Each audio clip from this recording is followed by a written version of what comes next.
하나님의 말씀 시편 89편 19절에서 37절 되겠습니다. 그때 주께서 환상 중에 주의 성도들에게 말씀하여 이르시기를 내가 능력 있는 용사에게는 돕는 힘을 더하며 백성 중에서 택함 받은 자를 높였으되 내가 내 종 다윗을 찾아내어 나의 거룩한 기름을 그에게 부었도다. 내 손이 그와 함께하여 견고하게 하고 내 팔이 그를 힘이 있게 하리로다. 원수가 그에게서 강탈하지 못하며 악한 자가 그를 공고하게 못하리로다. 내가 그의 앞에서 그 대적들을 박멸하며 그를 미워하는 자들을 치려니와 나의 성실함과 인자함이 그와 함께하리니 내 이름으로 말미암아 그의 뿔이 높아지리로다. 내가 또 그의 손을 바다 위에 놓으며 오른손을 강들 위에 놓으리니 그가 내게 부르기를 주는 나의 아버지시요 나의 하나님이시요 나의 구원의 바위시라 하리로다. 내가 또 그를 장자로 삼고 세상 왕들에게 지존자가 되게 하며 그를 위하여 나의 인자함을 영원히 지키고 그와 맺은 나의 언약을 굳게 세우며 또 그의 후손을 영구하게 하여 그의 왕위를 하늘의 날과 같게 하리로다. 만일 그의 자손이 내 법을 버리며 내 규례대로 행하지 아니하며 내 율례를 깨뜨리며 내 계명을 지키지 아니하면 내가 회초리로 그들의 죄를 다스리며 채찍으로 그들의 죄악을 벌하리로다. 그러나 나의 인자함을 그에게서 다 거두지는 아니하며 나의 성실함도 패하지 아니하며 내 언약을 깨뜨리지 아니하고 내 입술에서 낸 것은 변하지 아니하리로다. 내가 나의 거룩함으로 한번 맹세하였은즉 다윗에게 거짓말을 하지 아니할 것이라. 그의 후손이 장구하고 그의 왕위는 해같이 내 앞에 항상 있으며 또 궁창의 확실한 증인인 달같이 영원히 견고하게 되리라 하셨도다. 셀라. 아멘. 시편 89편은 전체 52절까지 있는데 1절부터 18절까지는 하나님을 찬양하는 내용이고 19절에서 오늘 읽은 37절까지는 이 다윗 언약에 대한 그 하나님이 이 다윗에게 주신 그 신탁에 관한 내용이고요.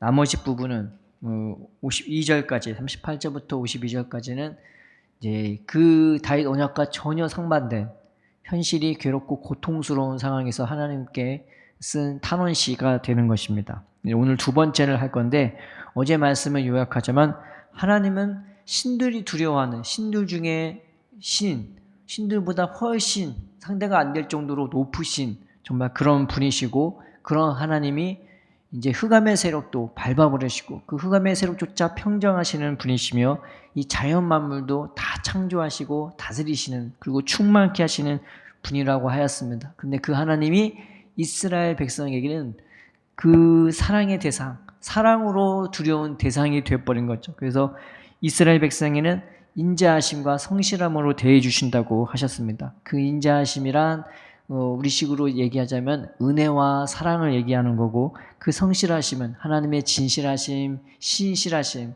성실하심 그 하나님의 변하지 않은 그 열심과 우리를 향한 그 믿을 만한 성품을 얘기하는 것입니다. 그런데 그 하나님이 우리에게 내가 이름을 부를 때 응답해 주시는 분이고 우리가 붙잡을 때 붙잡을 수 있는 방패가 되어 주시는 것이죠. 우리에게만 그렇게 대해 주시는 하나님이 그 이스라엘 백성을 인자와 사랑함으로 더 견고하게 대해 주시기 위해 이 다윗이라는 사람을 세우신 것이 어제 18절에 어제 그 하나님을 찬양하는 1절에서 18절의 내용이었습니다. 그러면은 이제 그 다윗 언약이 정확하게 어떻게 되는 건지 하나님은 어떻게 이 다윗 언약을 세웠는지 이 다윗의 언약의 내용이 뭔지를 오늘 말씀을 통해서 19절에서 37절까지를 이제 보고자 하는 겁니다. 하나님은 다윗을 어떻게 세우셨으며 또 그에게 그 하신 그 언약과 맹세는 무엇인지. 그래서 19절에 이 말씀이 있죠. 이 번역이 약간 정확하지가 않아서 이 번역은 새 번역이나 공동 번역으로 보는 게 맞을 것 같아요. 그래서 19절에 보면은 시편 89편 19절을 이제 다른 버전으로 한번 보겠습니다.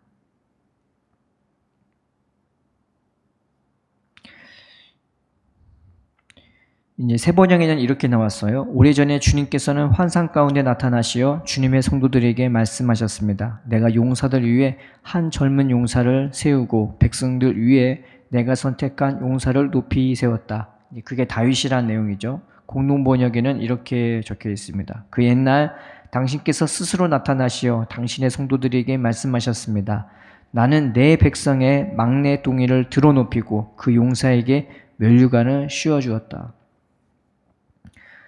그래서 보면은 이 다윗이라는 사람은요, 사람이 선택한 게 아니라 하나님이 선택해 주셨어요. 이 이스라엘 백성을 위해서, 이 이스라엘 백성을 구원하기 위해서, 이 이스라엘 백성을 견고하게 세워주기 위해 다윗이라는 사람을 찾아내 주신 것입니다.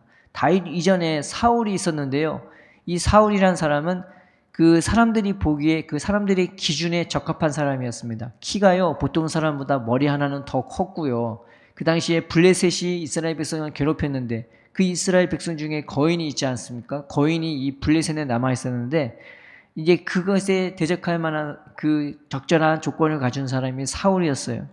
그러니까 백성들의 기준에 합한 사람이 사울이었는데 이 사울은 나중에 처음에는 성령의 충만으로 시작했지만 나중에는 백성들을 눈치를 보면서 하나님을 두려워하지 않는 하나님의 뜻과 상관이 없는 그런 사람이 되고야 말았습니다. 그런데 다윗은요, 하나님의 기준에 적합한 사람이었죠. 외모는 어쩔지 몰라도 하나님의 중심을 보시는데 그 중심이 하나님의 보시기에 합당한 사람이었습니다.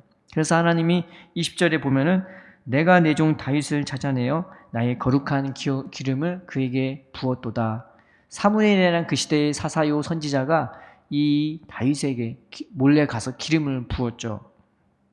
그러자 그때부터 다윗이 어땠습니까? 성령으로 충만했다고 나옵니다. 성경에 보면은요, 이 성령의 충만이 일시적으로 부어졌다 그러지 아니라 다윗이 죽을 때까지 성령으로 충만했다고 그렇게 나와 있습니다. 그래서 그 내용이 뭐냐면 21절 내 손이 그와 함께하여 견고하게 하고 내 팔이 그를 힘이 있게 하리로다.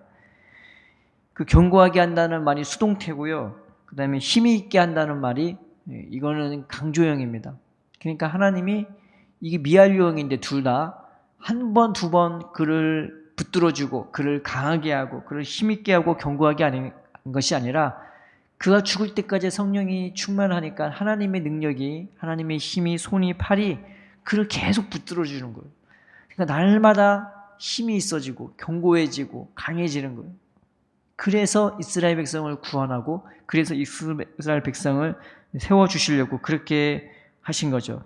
그 결과 이 하나님이 다윗을 힘이 있게 하고 그렇게 강하게 해주셔서 어떤 일이 일어나느냐, 그게 이제 22절부터 25절의 내용인 것입니다.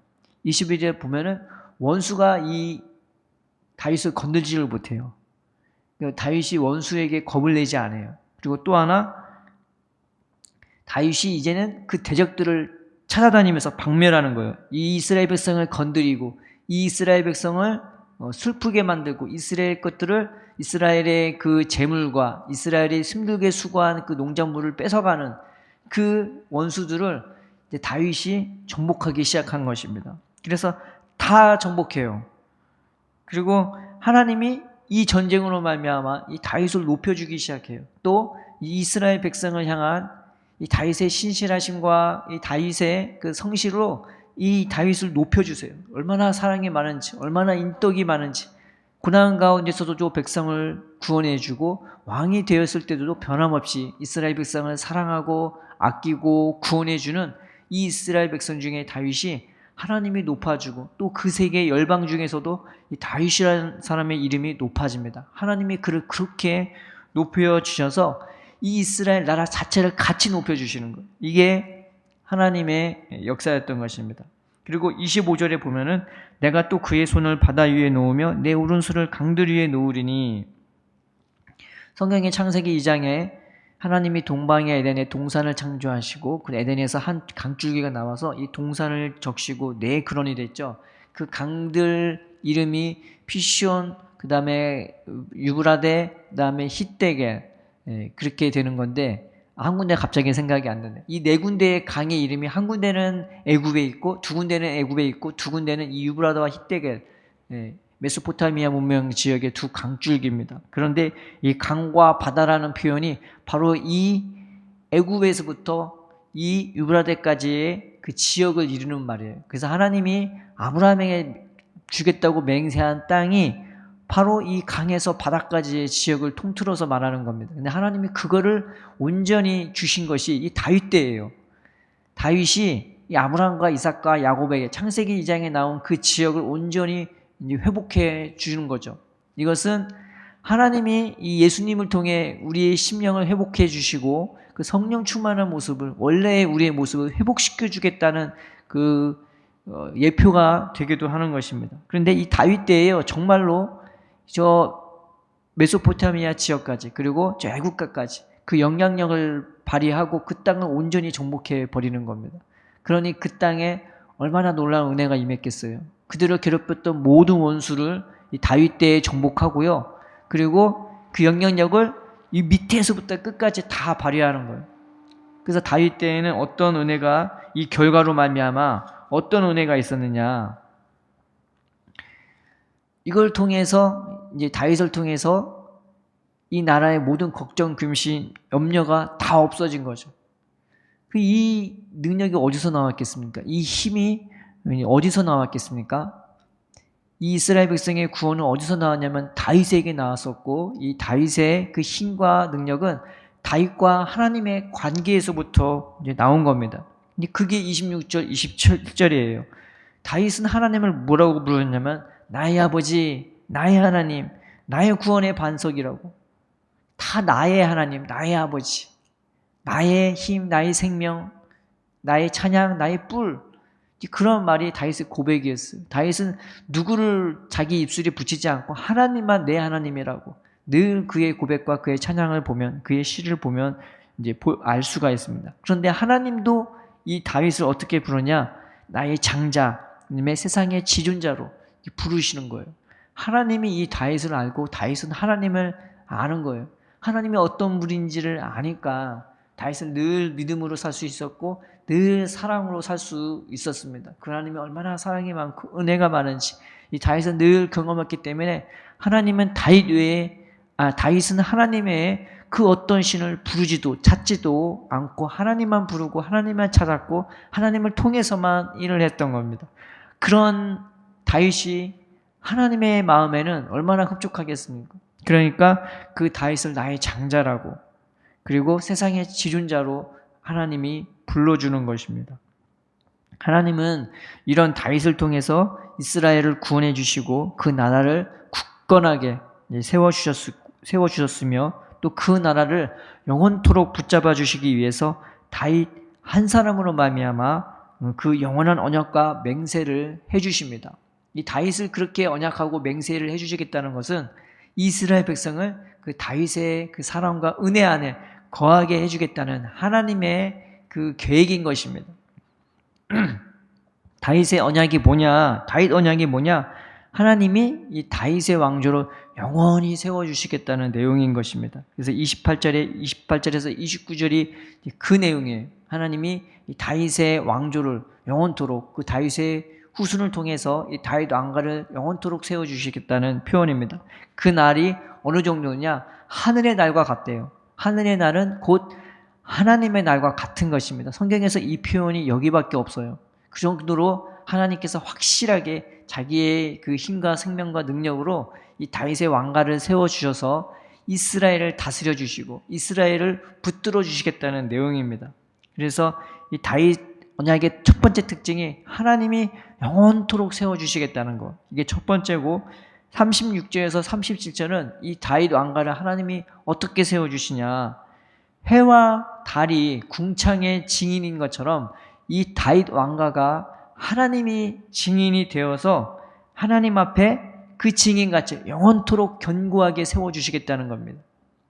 이 다윗을 보면 하나님을 알 수가 있고, 이 다윗을 보면 하나님의 은혜와 사랑이 도대체 얼마나 크기에 이 다윗이 저렇게 살 수 있을까 궁금증을 유발합니다. 그래서 다윗을 보면 하나님이 살아있는 것과 하나님이 어떤 분인지를 알 수가 있죠. 그래서 하나님에 대한 증인이 되는 겁니다. 다윗 왕가가 그렇게 세워주셔서 하나님이 이스라엘 백성을 늘 그 사랑과 은혜로 돌봐주시겠다는 게, 견고하게 세워주시겠다는 게 이 내용이에요. 세 번째 내용이 뭐냐? 이 특징이 뭐냐? 다윗 다윗 언약의 특징이 뭐냐? 이게 30절에서 35절인데 결단코 깨지지 않을 언약이랍니다.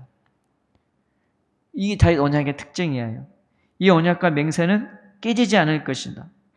우리가 만약에 이 다윗의 율례와 규례를 지키지 아니하면 그때 하나님은 회초리와 채찍을 통해서 그들을 징계하고 그들을 벌할 수는 있으나 그러나 하나님은 결단코 이 언약을 깨트리지 않을 것이래요. 세상에 이런 언약이 어디 있겠습니까? 그래서 하나님이 이 이스라엘 백성을 그렇게 사랑하시는 거예요. 이 다윗을 세워주신 것은 다윗만 높이려는 것이 아니라 그 다윗의 그 영향력 아래에서 이스라엘 백성을 구원해 주시고 이스라엘 백성을 세워주시고 이스라엘 백성을 경고케 하기 위해서 이 은혜를 부어주시는 것입니다. 그래서 다윗 때에 보면요, 이스라엘 백성이 평강을 얻고 또 예배가 회복이 됩니다. 옛날에는 먹고 사느라 괴로워서 그렇게 못했고 자기를 괴롭히는 주변 국가, 자기들 가운데 있는 그 나라 때문에 이방 나라들 때문에 늘 슬퍼하며 늘 탄식하며 늘 도망다니던 쫓기는 인생을 살았지만 다윗 때에 대해서야 그들은 온전한 예배를 드릴 수가 있었습니다. 왜냐하면 다윗이 모든 원수를 다 박멸했기 때문에, 그리고 다윗이 그 나라를 견고하게 세웠기 때문에 감히 이스라엘 백성을 건드릴 자가 없었습니다. 그때서야 그들이 열심히 산 대로 추수한 것을 하나님께 드리며 그 말씀대로 서로 사랑하고 아끼는 삶을 살 수 있었던 것입니다. 우리가 예수님을 이 다윗의 언약처럼 우리를 위해서 언약을 세워주신 것을 우리가 믿어야 할 줄 믿습니다. 이 다윗의 언약이 우리한테 위로가 되고 희망이 되는 것은 하나님이 나를 통해서 내 열심, 내 잘남, 내 의로 나를 붙들어 주신 것이 아니라 그 예수님의 언약으로, 그 십자가 희생으로 우리를 대해 주신다는 것입니다. 영원토록, 그 다음에 견고하게, 그 다음에 영원히 깨지지 않을 언약으로 바로 우리를 그렇게 대해 주신다는 것입니다. 이 언약 가운데 하나님은 우리에게 다윗을 통해 인자하심과 성실하심을 베풀어 주셨듯이 이제는 예수님을 통해서 우리에게 그 인자하심과 성실하심을 부어주시려고 이 예수님의 언약을 통해 우리를 붙들어 주시려고 하는 것입니다. 우리가 우리 주님을 바라봅시다. 진정한 원수 마귀는 밖에 있는 게 아니라 사실 우리 안에 있지 않습니까? 하나님은 우리의 마음을 정복해 주시고 우리의 마음에 참된 생명을 주셔서 그 믿음을 주셔서 소망을 주셔서 사랑을 주셔서 우리가 그 하나님 나라에 합당한 사람으로 우리를 영원히 붙들어 주시려고 영원히 경고케 하시려고 우리를 부르시는 것입니다. 우리가 그 이스라엘 백성이 다윗의 언약을 그렇게 자신의 생명인 것처럼 굳건하게 붙잡았던 것처럼 우리가 이 예수님의 언약을 예수님이 성찬식을 하면서 자신의 살과 피를 내가 너를 위해 부어주겠다고 그것을 받아 마시고 너희끼리 나누며 먹으라고 했던 것처럼 우리가 우리 삶 속에서 이 거저주시는 은혜와 사랑을 늘 믿음으로 누리면서 이 믿음이 얼마나 엄청난 것인가를 우리가 깨닫고 이 언약을 붙잡으면서 오늘도 그 은혜로 살아가는 저와 여러분 되기를 주님의 이름으로 축원드립니다. 주께서 그 언약에 분명히 맞게 우리를 지켜주시고 보호해 주시고 우리의 생각과 마음을 인도해 주셔서 오늘 하루도 승리하면서 저 하늘의 영광으로 살 수 있도록 우리를 붙들어 주시고 인도해 주실 것입니다. 기도하겠습니다. 살아계신 하나님 아버지, 이 다윗의 언약으로 이스라엘 백성을 붙들어 주시고 구원해 주신 것처럼 하나님, 우리를 예수님을 통해 우리를 붙들어 주시고 그 사랑과 그 신실하심으로 우리를 붙들어 주시고 인도하여 주시옵소서. 우리에게 평안을 주옵시고 어떤 염려, 근심, 두려움도 우리를 주장하지 못하게 하여 주옵시며 오직 믿음으로, 오직 소망으로, 오직 사랑으로 행해 나갈 수 있는 우리가 될 수 있도록 우리를 인도하여 주시옵소서. 우리 안에 믿음을 굳건하게 주옵시고 이 약속을 붙잡고 이 맹세를 붙잡고 우리가 저 하늘나라를 향하여 하루하루 살아갈 수 있는 우리가 될 수 있도록 우리를 붙들어 주시옵소서. 오늘 하루도 주님의 은혜와 사랑으로 우리를 구원하시고 우리를 양육하여 주시옵시며 감사하며 예수님의 이름으로 기도드립니다. 아멘.